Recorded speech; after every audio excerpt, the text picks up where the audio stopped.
welcome back. I'm here this evening in my shed and I'm going to talk with you about a question that I get asked an awful lot, which is how do I find a saddle fitter, or help, I can't find a saddle fitter.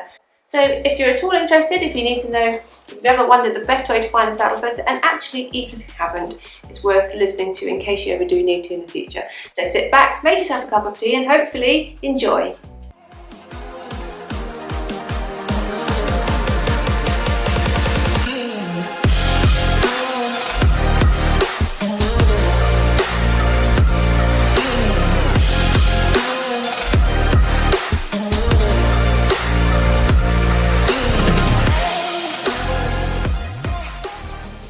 So number one, you're looking for a saddle fitter. Where should you start? Well, the first thing you should do is think about recommendations and ask around for recommendations. So if you're on a yard, obviously ask on your yard who has who come out to do their saddles.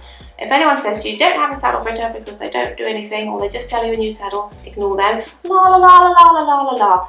They're not telling the truth. It's very important to get your saddle checked. You should get it checked at least once every 6 months by a qualified saddle fitter. So please ignore whoever it is on the yard that tells you not to, because I promise you it's really important. Number one, you're asking for recommendations. Now, another reason why it's a really good idea to ask for recommendations on your yard is that if somebody already has a saddle fitter coming out and you can piggyback onto their appointment, then the chances are you'll be able to split the travel costs. So most of us charge travel costs and are happy to split it if there's more than one person on the yard. So number one, if you can link in with somebody else, link in with them. But before you do, you're going to check out that saddle fitter online. You really do want to check, because sometimes people get people out and they don't know any different, and you can piggyback onto that and then you can not know any different and you can end up doing damage. So you really want to make sure the person you have coming out is a really good, qualified, recommended, etc. saddle fitter. Because when we're dealing with saddles and saddle fitting, we can do an awful lot of damage to your horse and to your horse's back if it's done incorrectly. And you also want to know you've got a good customer service follow-up. You want to know they're not going to sell you a saddle if you don't need a saddle and all that sort of thing. And the way to do that is to go on recommendations and qualifications, both of them together. And also, not everybody is on a yard, so not everyone has somebody to ask. So if you're on a yard and no one on your yard has a saddle fitter, or they can't recommend anybody, or the person they do recommend you don't get on with, or whatever, or you're not on a yard and you've got nobody to ask, then the internet is a really good thing. So the first thing that you can do in terms of recommendations is get onto the internet and go on and do some searches.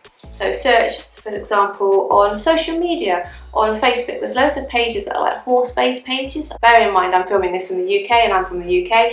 There's, I'm sure other countries have similar things where you have groups where you can go on and you can say, can anybody recommend X, Y, and Z, or what feed should I give my Welsh pony, and blah, blah, blah. So there's loads of those pages. Around here there's one called Horse Poo that's very popular, but there's loads of them. So you can go onto a social media page like that and you can say, can anybody recommend a saddle fitter in my area? So you've got either face-to-face recommendations or social media recommendations, or you can even go via Google. I'm sure if you put in Google and Google for saddle fitter in your area, ones will come up. And then you get a list of names together to start kind of thinking about. Now the next step is a really, really important step. Don't miss this step out. And that is to get your computer and you go online and you go onto the interwebby Google thing and you write www.mastersaddlers.co.uk. Enter. And up will pop this page here. And this page has got a little bit about Master Saddlers, which you might be interested to find out. A little bit about us, about the membership, about trainings and things that they offer, about crafts, about saddle fittings, all that kind of stuff. The Society of Master Saddlers, I know I say this all the time and you're probably bored of me saying it, they really are the hub and the centre of all things to do with saddles and saddle fitting in the whole world, if I'm honest. So you can pop along to there and you can go to this little section here where it says search for a member. Can we see that here in the red box? Search for a member and then you go select. Now you have a look underneath this list and there's loads of lists, and I think some people get really baffled by this and they think, oh, I've heard the word master saddler meaning that somebody is the best of the best, therefore I need to get a master saddler out to come and fit my saddle. But master saddler, so the first two here, saddler and master saddler retail actually, are people that make saddles. So somebody that makes a saddle doesn't necessarily fit a saddle, although there are a lot of master saddlers that do fit saddles. Not all Not all of them are saddle fitters. So you're not searching for a master saddler unless you want somebody to hand make you a saddle and not fit it. Master saddlers are the people that make saddles, not fit them. So you want to scroll down this list until you get to saddle fitter and click on it. And then in the next little box where it says select, you select your area. So for example, I'm in Anglia, I'll click on Anglia.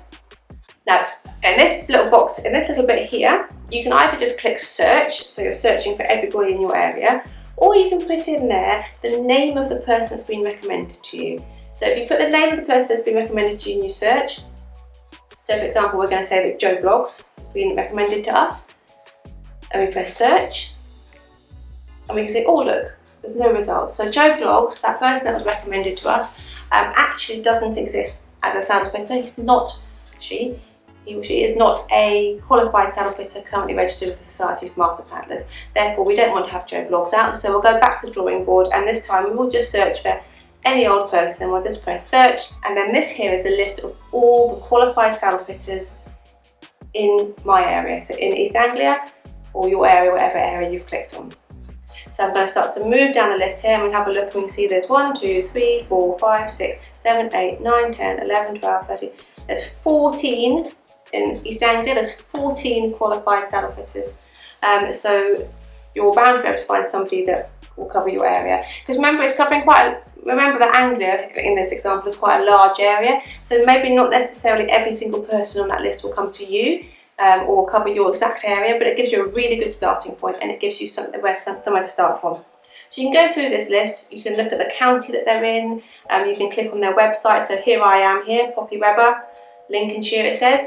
This is where it's important to kind of really look through the whole list, because for me it says Lincolnshire, and I am in theory in Lincolnshire. My house, my shed where I am now is in theory in Lincolnshire, but I'm actually 1 mile away from Norfolk and probably less than half a mile away from Cambridgeshire in that direction. So I cover all of Cambridgeshire, half of Norfolk, and probably only a third of Lincolnshire.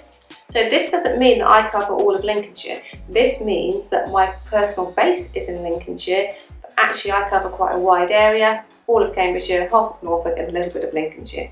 So if you were to go by the county there, it doesn't mean that's the county that they cover. This is the county that they are based in. Does that make sense? I hope so. So you can go down this list of people, and you can see, and you can click on their website. So for example, while we're there, you can click on my website. It'll pop up as my little website here, and then you can have a look at my website. It might say further details about what areas I cover. Here we go, like saddle fitting, what areas. I don't know if I've got my website, what areas I cover. I presume I do. So you can click on there, and you can have a look through, and you can see little bits and bobs about me, little guides about how to saddle fit, how much costs are, my qualifications. Oh yeah, there's my area. So most of the people probably will be like me, they'll have their area on there, and if not, that's okay, because on the directory search they've also got their contact details, so you can give them a bell. So you're going to make yourself a little list of people who are qualified in your area, hopefully including some names, some people that have been recommended to you as well, because that's always helpful if you know someone that's got them, if you know someone that's had them out, and then you can give all of those people a call. Now, we genuinely don't mind being called and asked these things, or emailed, or even contact us on social media. Most of us have got social. I mean, who doesn't have a Facebook page anymore? Everyone has a Facebook page. So you can contact us in a multitude of ways. And then what you're going to do is, when you contact your saddle fitter that you found, is you're going to ask them some questions. Do you cover my area? Now, don't give me a home postcode. The amount of times people give me their home postcode and it turns out that their yard is 20 miles away, it's ridiculous. So don't give me a home postcode, you give me a yard postcode, and you ask if they cover that area where your horse lives. And if they do, yay, tick that box. Now, another thing that you want to ask them, because not all saddle fitters are the same, so all of the saddle fitters on that list are qualified and they've been through some really seriously vigorous training. I'll put a link up there to like how much training we've done. We've done an awful lot of training. So everyone on that list has done a lot of training, and they've done a lot of exams, and they're really qualified to be on that list, and that's really cool. But not everybody fits the same sort of saddles, let's say. So some people might specialise in dressage saddles, £4,500 dressage saddles, and they might not have any second-hand stock. Another saddle fitter might specialise only in second-hand saddles and not have new stock. So you need to know what it is that you're looking for before you go to them. So there's no point, the amount of people that we have ring up and say, okay, yeah, we cover your area, what sort of thing are you looking for, what's your budget? And they go, oh, I don't know. But it's very difficult for us as saddlefitters to come out to you if we don't know what your budget is, because if your budget, if you don't give us a budget and we bring out saddles that are too expensive, then we end up offending you or upsetting you. And also the other way around, if you're wanting to spend loads of money, we bring out loads of cheaper second-hand saddles, and you think, well, I don't want one of them, I wanted a more expensive one. So you need to know where the address that your horse lives at, the postcode your horse lives at, and also your budget and what sort of saddle you're looking for. Some people might not do pony saddles, for example. Other people might specialise in pony saddles. Some people might only do the more competition types and not do so many kind of hacking types. There's such a variation in what we do that you really need to make sure the person you have coming out knows what they're coming out to you for and is okay with that, and that you're okay with the types of prices of the saddles that they have got. It doesn't mean, if you're on a limited budget, it doesn't mean you can't find a saddle fitter and you have to go without. It just means you have to bring up some different saddle fitters. I really hope that makes sense. So once you've done that, hopefully you will be able to narrow down your list of saddle fitters. You've asked for recommendations with your friends on your yard, you've asked for recommendations online, you've got some names in a hat, you've gone onto the Society of Master Saddlers website, you've narrowed those names down to people that are qualified, and then you've rung them up, and then you've narrowed them down to people that A, cover your area, B, are going to be able to provide you with the saddle and the service that you want, because it's all about you, you're the customer. So then what do you do from there? Well, then you find yourself some saddle fitters. Personally, if I were you, I would then also get that short list of names and I would have a look online for reviews and things like that. And take all of them obviously with a pinch of salt, because good reviews can be put there by people, their mates, and bad reviews can be put there by people who aren't their mates. So, take it all with a pinch of salt, but definitely look into it. You can't do too much research. This is your horse's back and your horse's health and your, ridden future together that you're dealing with. One more thing was,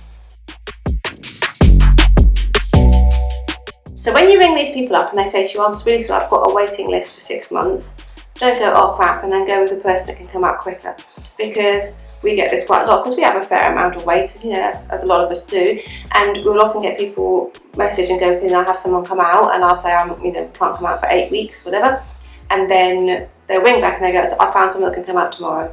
Well, on the whole, if someone can come out tomorrow, unless you're very lucky, like had a cancellation, every now and again we get cancellations and that's cool. I honestly think that a lot of the time, a long wait list is a really good sign. So it's definitely, so if someone has got a long wait list and you're desperate for them to come out, then just get yourself on that wait list, and there's chances are there might be a cancellation or something come up and they can squeeze you in a little bit sooner.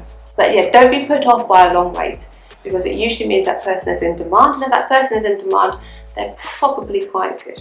So before I finish off, quick recap. Get recommendations from people on your yard or people on the internet. You're going to search for those names on the Society of Master Saddlers, www.mastersaddlers.co.uk. Please don't go for somebody unqualified. Then you get that person and you ring them up and you ask, you tell them what you want, and you find out and you can ask if that's the sort of thing that they do. Relationships and rapport with your saddle fitter, I think, is important, like it is with your farrier or your vet, because you have to be able to trust them. You need to be able to trust them that when they say, I'm really sorry, but you need to spend hundreds of pounds with me, you need to know that that's the absolute truth. Equally, you need to know and believe them when they say to you, your saddle fit's fine, I don't need to do anything to it. So you really do need to find someone who can build a really good rapport up with it. And if someone comes out and you don't click with them, you're not stuck with them forever, that's cool. You can always keep trying people until you find someone that you do click with. And we might only see you once every 3 months, once every 6 months, but still, we're still quite an important part of your horse's overall health and welfare and ridden career and everything. So I really hope that helped. I feel like I've just gabbled on. Have I gabbled? You can probably slow my voice down if I've gabbled too much. I think there's a button, under settings where you can slow things down. So if you want to slow things down, that's the way to do it. It's been lovely spending these last few minutes with you. If you have any ideas for future videos, then obviously comment below. And in fact, comment below anyway. Comment below and say hello, or press like, or subscribe, or something like that, because it really does mean the world to me. So, I hope you're all staying safe. It's terrible at the moment on lockdown with everyone feeling a little bit well, isn't it, Pumpkin? So from me and Little Pumpkin, stay safe and lots of love.